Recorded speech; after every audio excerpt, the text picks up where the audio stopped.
The video is Leilu Nishmas from Shmuel Ben Chaim Tzvidoy. So I have to thank my friend Reb Asher, pointed me to the right direction.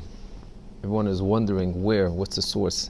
Alei Zayis, the leaf, the olive leaf that the yoina that the dove brought back, as we discussed, and had on it the olives, the source of oil. So this is brought down Tikkun Azar. Those who want to see it inside, very, very interesting. In Tikkun 8, that means in the Tikkunim, in the beginning of the Zohar, where it discusses how the Malchus is fixed exactly. I mean, obviously, Kabbalistically, there's different things we need to fix.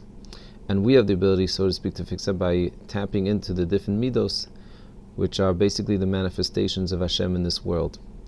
So as those that know basic Kabbalah, Chachma Bina V'dat is Chabad, then there's Chesed, Gvur, Tiferes, and then there's Netzach and Hoid. If you look actually in the Siddur, it's a beautiful, in Pesach Eliyahu, those that read in the Nusach Sfard, it's such a beautiful thing because it actually shows how each one corresponds to a different part of the body. So to speak, we can make ourselves into a part of the sort of Merkava. Now, on a practical level, without getting Kabbalistic here, simple, is that when we are acting with the different midos of HaKadosh Baruch Hu, we are causing a positive effect in that midah. That's basically on a simple level. So when we're speaking about Hoid, which the Shoyrash, the root of Hoid is Hoidah, is to be thankful. Now we understand what this whole month is about and how important it is not to complain and to be thankful and to focus on all the good that Hashem gives us, to say much more Todah than we ever say throughout the year. But here's where it actually is brought down. So Tminah Boidah, the 8th Tikkun, and he goes on to explain it's Hoid. And he says, interesting, that the 24 days really of Rosh Chodesh Kislev, really, which is the 24 days actually that the Avanim made us miserable. And then finally on the 25th, after 24 days, so the Zohar says, after there was a Tikkun, it says, Miyad Alei Zayis Torah B'fiyah. So here's the source, the connection between Chanuka and the Alei Zayis, all the way going back to the dove. Amazing, the secrets of the Torah. But I wanted to add more to this. The Bnei Saschar also explains to us another fascinating topic, and that is that Yaakov Avinu was, as we mentioned this week's parasha, the idea of being thankful and focused on what we have.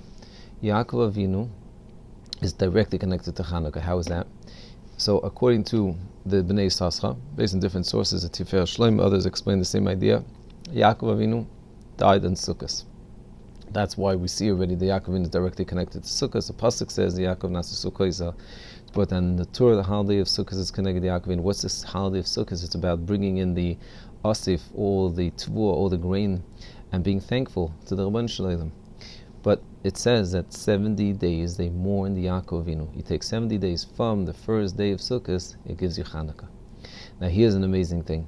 The Shulchan discusses the famous question. I always tell people, get into the question, the major question of Chanuka, why 8 days? It's the most profound question. We grow up with it, so sometimes we don't appreciate it. I always say, you share this question with someone that's never heard of it, someone that's not from...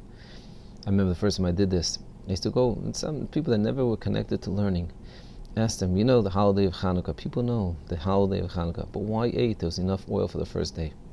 So there's already a sefer, there's a book with 100 answers. I think it's called Ne'er L'Meah. We're going to try to address and discuss, but here's another answer I once saw. The Shulchan says the year that they were battling with the Yavanim, so they didn't celebrate Sukkot. So in order to commemorate and, so to speak, make up for Sukkot, so they gave it 8 days. That's what the Shulchan says. Historical fact, really, it's based on history, but I want to add to that, based on what we're saying here, it's so beautiful. It's not just historical.